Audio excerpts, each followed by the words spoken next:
دو قومی نظریے کیا ہیں اور نظریہ پاکستان کیا ہے جس کی بنیاد پر پاکستان بنا؟ بڑے ٹھنڈے دل سے میری بات کو سمجھیے گا۔ پاکستان اگر اچھی سڑکوں کے لیے، ترقی کرنے کے لیے بنا تھا تو یہ ترقی ہندوستان میں رہ کے بھی ہو سکتی تھی۔ انڈیا والے کہتے ہیں کہ ہم نے ترقی نہیں کرنی، کچی سڑکوں پہ چلنا ہے، ہم نے ٹیکنالوجی نہیں بنی، یہ کام وہاں بھی ہو سکتا تھا۔ اگر آپ یہ کہیں کہ پاکستان جمہوریت کی مضبوطی کے لیے بنایا تھا کہ ڈکٹیٹر کوئی نہیں آئے گا، صرف جمہوری قوتیں کام کریں گی، تو جمہوریت میں تو انڈیا بظاہر آگے نکل گیا ہے، ان کی جمہوریت تو زیادہ اچھی نظر آتی ہے، کبھی ڈکٹیٹر نہیں آیا۔ آپ نے پاکستان کیوں بنایا؟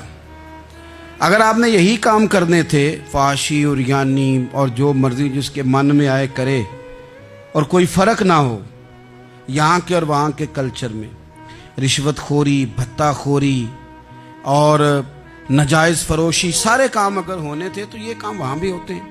پاکستان کیوں بنا؟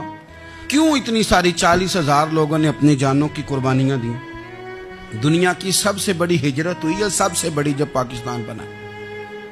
یہ سب سے بڑی ہجرت تھی، اتنی بڑی ہجرت ہی کبھی نہیں ہوئی۔ کیوں اتنا کچھ ہوا؟ وہ اس لیے ہوا کہ ہمیں بتایا گیا تھا کہ وہاں نہ سوشلزم، نہ وہاں خالی جمہوریت کا راگ ہلاپا جائے گا، بلکہ ایک بلند نعرہ لگایا گیا تھا۔ نعرہ کیا تھا؟ پاکستان کا مطلب کیا؟ پاکستان کا مطلب کیا؟ لا الہ الا اللہ محمد رسول اللہ صلی اللہ علیہ۔ یہ عنوان بنایا گیا۔ غریب آدمی کو بتایا گیا کہ جب پاکستان بنے گا تو وہاں حضور کا نظام نافذ ہوگا، جاگیردار کی اور غریب کی تفریق ختم ہوگی۔ جس طرح امیر کے بچے کو کالج میں داخلہ ملے گا، غریب کے بچے کو بھی ملے گا۔ وہاں بتایا گیا کہ لوگ وہاں ہر لحاظ سے اپنے آپ کو برابر سمجھیں گے۔ وہاں وہی بات ہوگی جو جناب صدیق اکبر کرتے تھے، وہاں وہی جملے دہرائے جائیں گے جو حضرت عمر فرماتے تھے، وہاں اسی طرح غریب پر سخاوت کی جائے گی، اسے دیا جائے گا جس طرح حضرت عثمان غنی کرتے تھے، وہاں اسی طرح فقر کا دور دورہ ہوگا، سادگی کا حسن ہوگا، اپنائیت کا نور ہوگا جو مولا علی شیر خدا نے عطا فرمایا تھا۔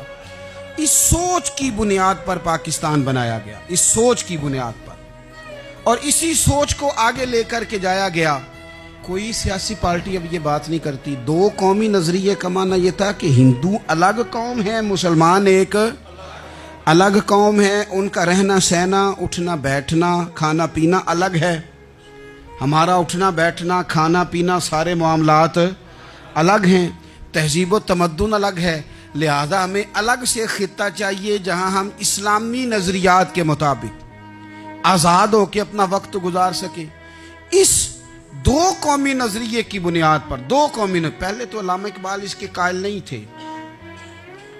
علامہ اقبال کا پہلے خیال یہ تھا کہ سارے جہاں سے اچھا ہندوستان ہمارا، یہ اقبال نے لکھا تھا۔ پھر اقبال کہتے ہیں میری سوچ بدلی، اور پھر میں نے کہا کہ نہیں، خطوں کے زور پہ نہیں، آپ رنگ نسل کے زور پہ نہیں، بلکہ کہنے لگے کہ اپنی ملت پر قیاس اقوام مغرب سے نہ کر، خاص ہے ترکیب میں قوم رسول ہاشم۔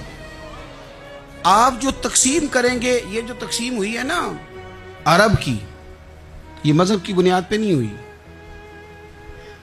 یہ تو ان کی ذاتی لڑائیاں تھیں۔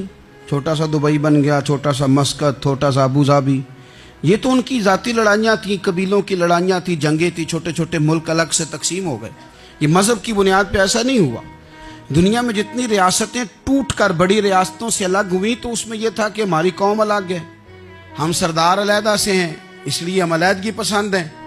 دنیا کے اندر دو ہی وطن ہیں جو دین کے نام پہ بنے، دو ہی اسٹیٹ ہیں جو اسلام کے نام پر وجود میں آئیں، پہلی مدینہ منورہ ہے اور دوسری پاکستان ہے۔